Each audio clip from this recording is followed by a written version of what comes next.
माननीय आमदार श्री हेमंतभाऊ रासने साहेबांची हे आग्रह होती, हे विनंती होती की निर्बंध मुक्त गणपती उत्सव असायला पाहिजे।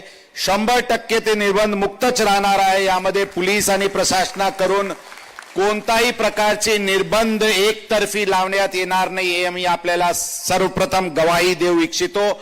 जे काही आपली परवानगी मागच्या वर्षीची होती ती परवानगी यावर्षी पण कायम राहील। आपल्याला प्रत्येक यावर्षी परत पोलीस स्टेशनला जाऊन परवानगी घेण्याची गरज राहणार नाही। मागच्या वेळीची परवानगी तीच परवानगी धरून बाकी जे जे आपल्याला सोयी सुविधाची गरज आहे ते आम्ही सर्व करू।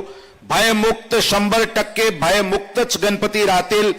उत्सव मध्ये कोणी मध्ये आला आणि कायदा सुव्यवस्थेचे प्रश्न निर्माण करण्याचे किंवा गुन्हेगारी किंवा महिलाचे सुरक्षावर विपरीत असे परिणाम होईल किंवा दारू पिऊन काही सामाजिक शांत सुव्यवस्था बाधित करण्याचे कोणी प्रयत्न करतील त्याचे सर्वांचे अशा गुन्हेगार कृत्यावर आपले सोबत मिळून आपले सहकार्य घेऊन अशा प्रकारचे लोकांना आज जोरात पोलीस विभागाकडून कारवाई होईल ही आम्ही